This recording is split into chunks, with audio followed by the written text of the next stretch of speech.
یہ صرف جذبات کی باتیں نہیں، جوش کی باتیں نہیں. میں اپنا ایک پیغام ریکارڈ کرنا چاہتا ہوں. اگر اس ملعون اور اس خبیث نمرود کی اولاد تک میری یہ بات پہنچ سکتی ہے تو پہنچا دی جائے.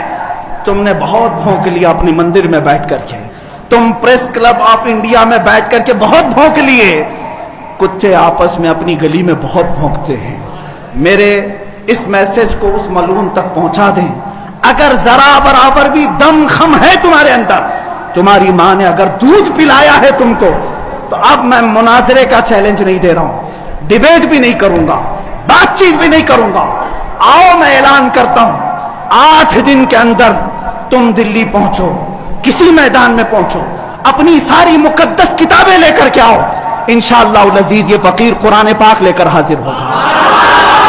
ہم آئیں گے، تم اپنے سارے گرو گھنٹالوں کو لے کر جمع ہو جاؤ.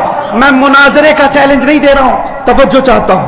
میں ڈیبیٹ کرنے کی بات ہی نہیں کر رہا ہوں. یہ نیوز اینکر جتنے دجالی میڈیا وہ بھی سن لیں، اپنے ڈیسک پر بیٹھ کر کے ٹٹو لوگوں کو لڑاتے رہتے ہیں وہ بھی سن لیں.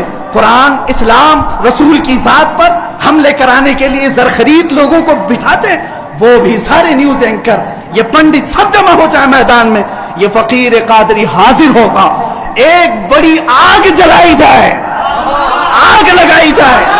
میں اس سے کہتا ہوں میں بھی آگ میں داخل ہوں گا، تو بھی آگ میں داخل ہو جا.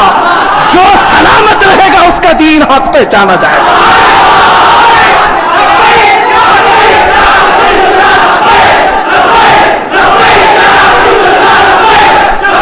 بہت ہو گیا مسلمانوں، بہت ہو گیا احتجاج، بہت ہو گئے پروٹیسٹ، بہت ہو گئے ان سے مطالبے کرنا کہ اس کو گرفتار کرو، اس کا سر چاہیے. آؤ آج آر پار کی بات کر لیتے ہیں. زمانہ گزر گیا، 800 سال ہو گئے. سرکار غریب نواز کو بھی یہی چیلنج کیا گیا تھا. معین الدین حسن چشتی نے ہند میں یہ بتایا تھا کہ جو نبی کا غلام ہوگا وہ آگ میں بھی کود جائے گا.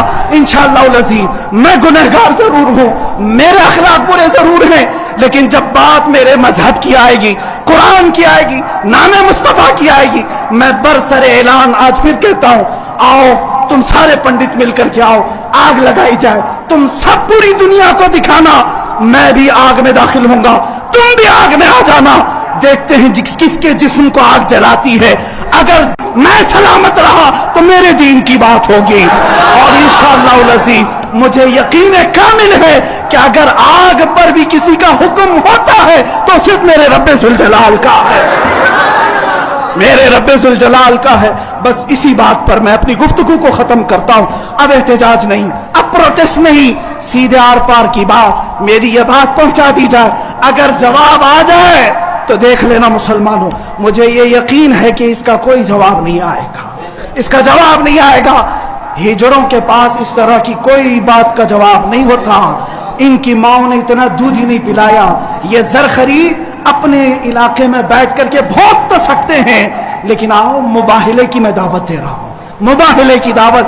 قرآن نے بھی میرے مصطفیٰ کو مباہلہ کرنے کا حکم دیا تھا.